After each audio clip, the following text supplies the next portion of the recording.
One of the easiest scales to improvise in is the pentatonic scale, which I made a video about recently. So let's use the same scale from that video to start today, which is a scale pattern that goes 5-8, 5-7, 5-7, 5-7, 5-8, and 5-8. Once you have a scale shape, you can start to create melodic ideas right away. Some of my big tips at this level are to try to focus on a small selection of notes. When you think you have to use the entire scale, you end up making melodies that are very disjointed.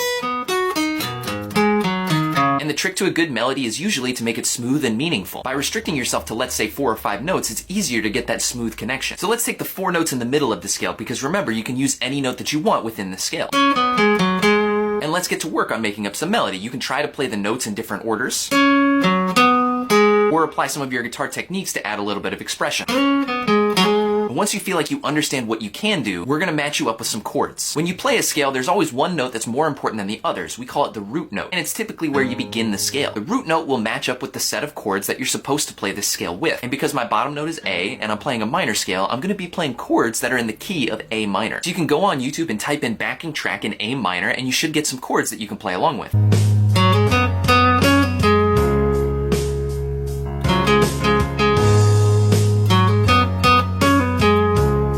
Start to develop your ear and your sound, look for things that you like. You're playing the notes in different patterns or sequences, and you're restricting yourself to just a few so it doesn't get complicated, but you'll notice when I found something that I liked there, I repeated it. Repetition establishes a melodic theme. It also connects more to the audience that might not understand what you were doing the first time around. And repetition is just overall pleasant to the human experience. It shows that you're focusing on the melody, so when you find something you like, play it twice. And if you want more, try expanding to a few more notes or by adding a few more guitar techniques.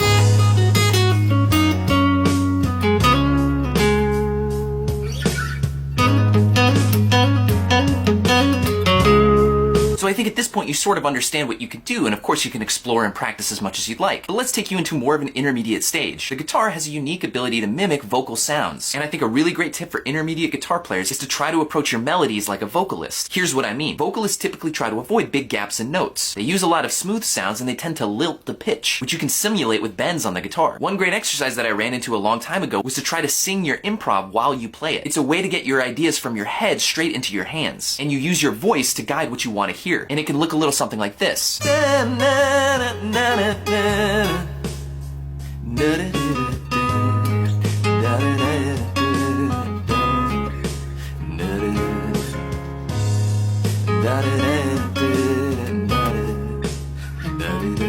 If you practice this way, you'll feel a much deeper connection to your improv, and you'll feel more like you're being guided by the melody that's in your head, like you're fully realizing the music instead of just playing random notes or trying to approach a scale shape. As an intermediate guitar player, you can see that I was starting to move into different regions of the pentatonic scale, even adding in some color notes. So let's talk about that a little bit. How do you add in color notes? Well, there's many ways, but there's a few modifications that you should probably know about the pentatonic scale. And the first is the blue note. The pentatonic scale is used very heavily in blues music, and the blues is the foundation of a lot of our major genres today. So you can connect with that bluesy sound by adding one additional note to your pentatonic scale, which is known as the flat 5 and can be found in 2 places in that position that I showed you. Changing your scale to 5-8, 5-6-7, 5-7, 5-7-8, 5-8, and 5-8. And extending those notes to different regions of your fretboard can provide even better melodic results. And the second way I like to modify pentatonic scales is by adding notes of the major or natural minor scale back into the shape. As an intermediate player, I want you to explore this. So let's move into our final advanced category of improvisation. As you start practicing and playing around in different keys, you'll learn how to shift your scale and even shift your type of scale depending on the sound that you want. For playing the blues, the pentatonic scale is a great choice. But if you wanted to play jazz, Latin, pop, classical, other genres, you might choose a different style. And not just a different style of scale, but a different style of playing. You see, up till this point, we've sort of neglected the other 2 big parts of music, melody and rhythm. As an advanced player, it's your job to think about all 3 things and how you can weave them into an improvisation. Take this D harmonic minor scale and focus just directly on the rhythm for a second. What are some different groups and subdivisions that you can do within your time signature? If you're playing in 4s, of course you can play groups of quarter notes, 8th notes, and 16th notes, and so on, and you probably even know how you can swing them to give them a bouncier feel. But how many groups of triplets or sextuplets can you add into a 4/4 rhythm? There's this great concept of syncopation where you can start to add in wackier rhythms, but eventually they'll reach a total that coincides with the overall beat. So for example, if you play groups of 5 4 times, you'll get 20 notes, which can easily fit within a 4/4 beat. 1 2 3 4 5 1 2 3 4 5 1 2 3 4 5 1 2 3 4 5.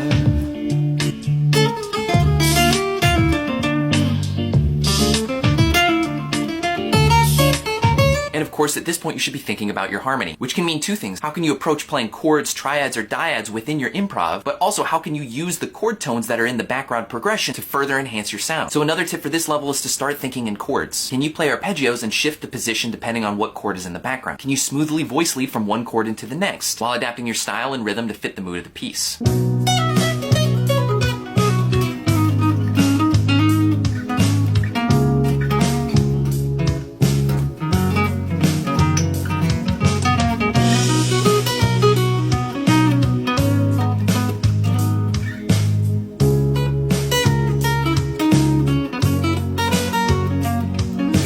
find the melody within the chords and to use your mistakes as an advantage, taking off-color notes and making them part of the melody itself. There's a lot more tips here, but we can do that in another video. Hopefully I give you guys everything you need to get started.